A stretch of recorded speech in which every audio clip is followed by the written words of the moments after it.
Hey everyone, my name is Casey Larson. I am a fourth-year medical student at the University of Alabama in Birmingham, and I'm also your Region 5 coordinator for the FMIG network.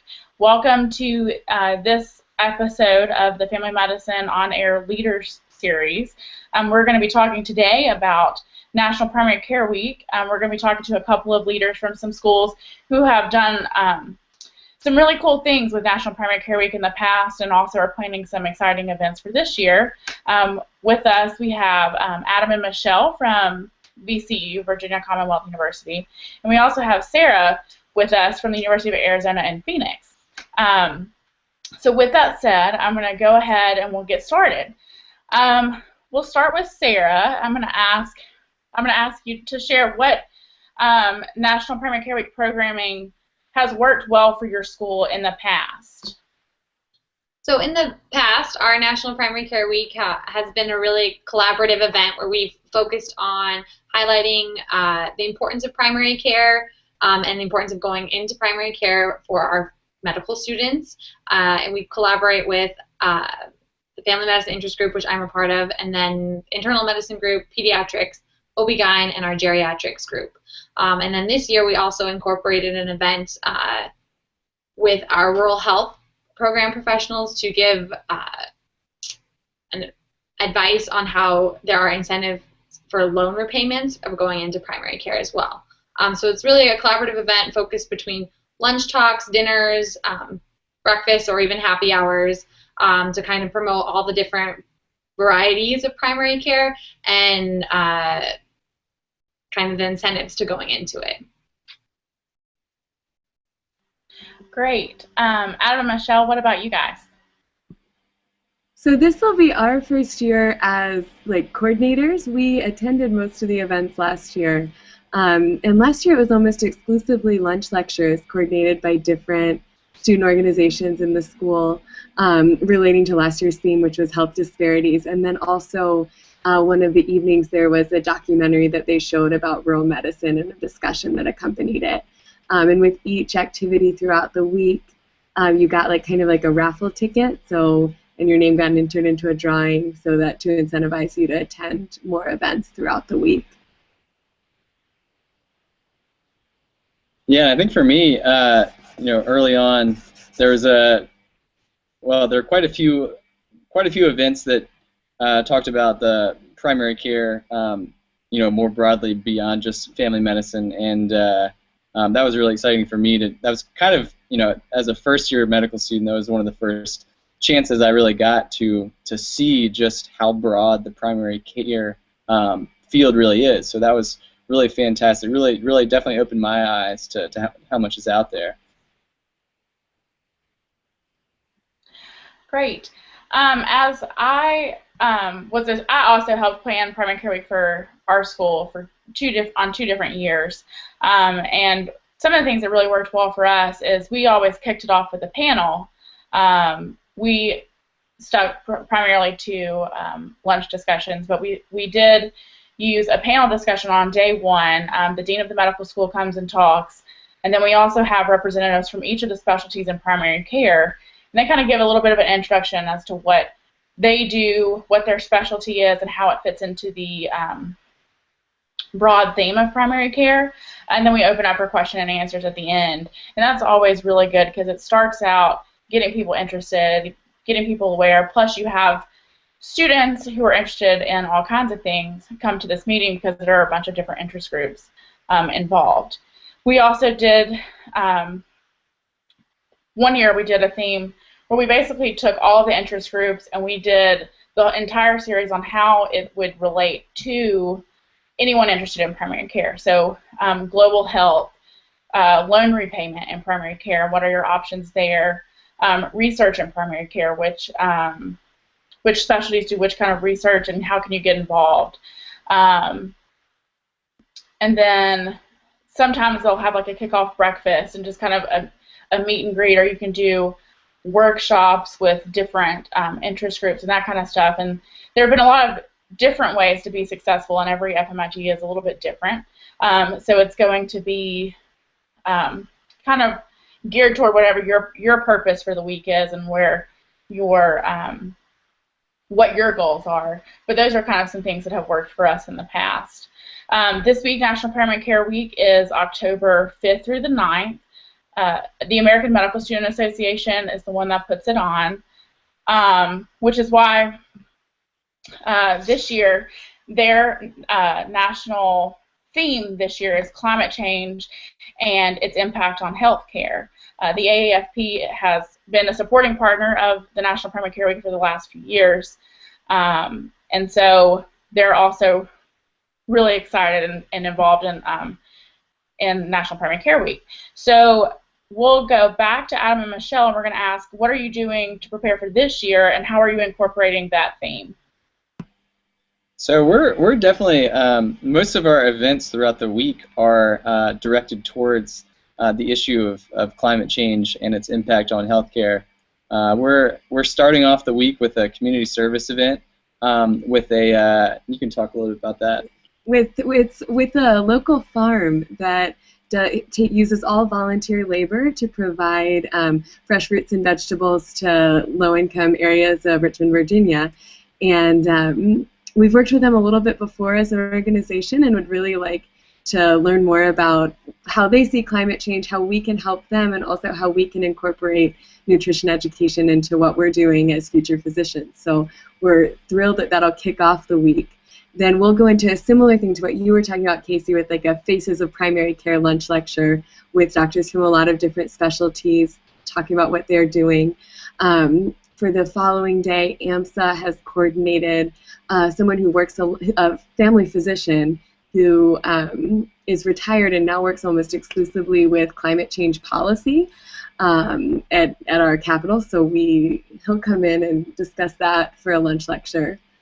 And then we also have quite a few events throughout the week that are focused on individual primary care specialties and their relationship to climate change. So, for example, we have a geriatrics lunch lecture where we have a speaker talking about how rising heat levels are going to possibly affect the elderly community. We have a talk about natural disaster relief work and ways to get involved with that kind of work. A pediatrician coming to talk about how climate change is affecting pediatric asthma and environmental pollutants. And then we also have a family doctor on our staff who has completely made her house self-sustaining, who's invited any students who would like to come have a tour with her, learn about family medicine, and also like learn about her commitment to sort of her side of climate change in her personal life. And I think that's also a really wonderful opportunity for students always to get to see doctors in their homes. Those are some really great ideas. Thank you guys for sharing. Sarah, are you involved with your planning committee this year? And if you are, what are you guys working on?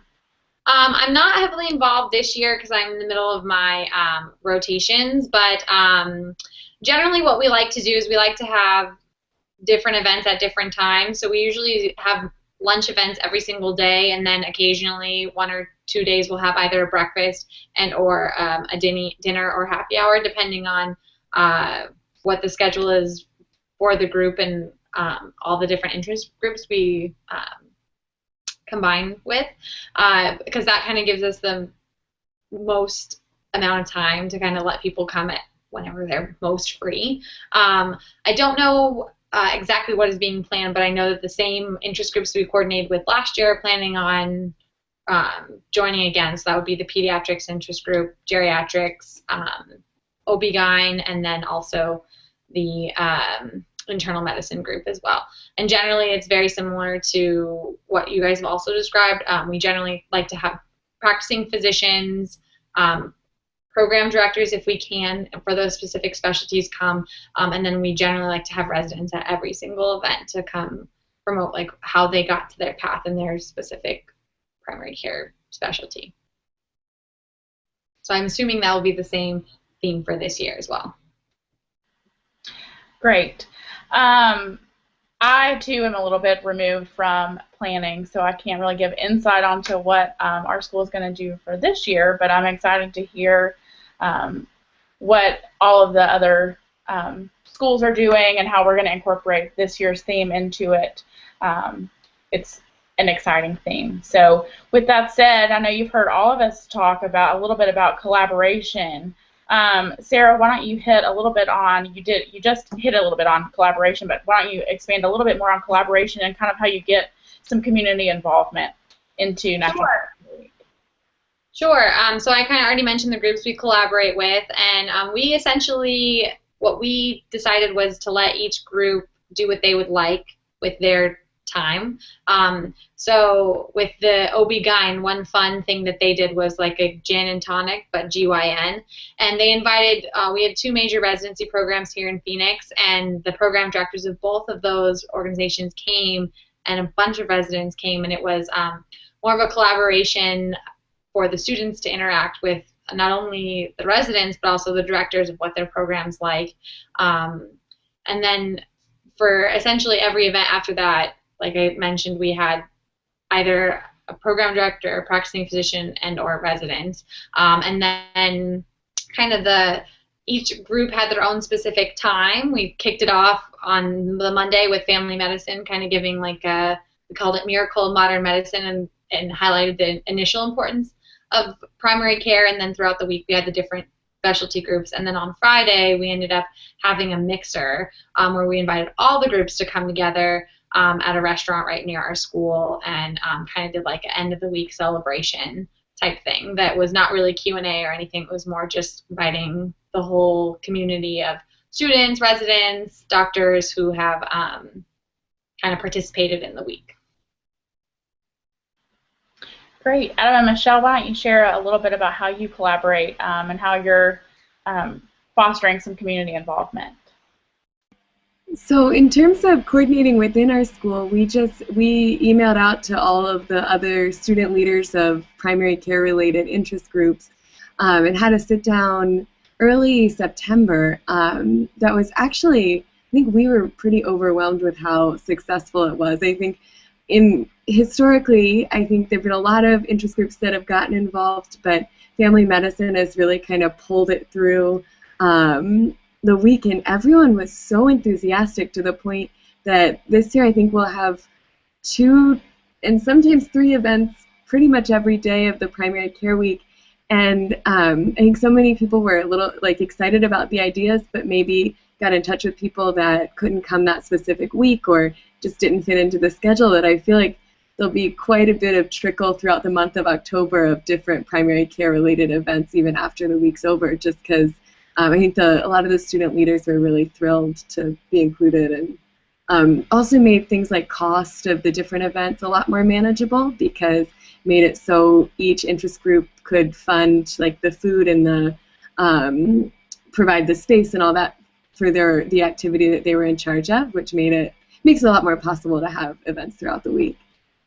Yeah, just allowing, like Sarah said, allowing each interest group to kind of head up their specific program makes it a lot easier for us to coordinate, and it really just makes it a lot more fun because you get to just work together with all these people who are passionate about primary care.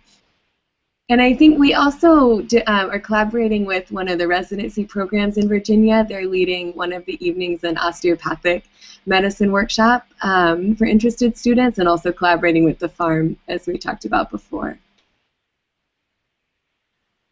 These are all really great ideas.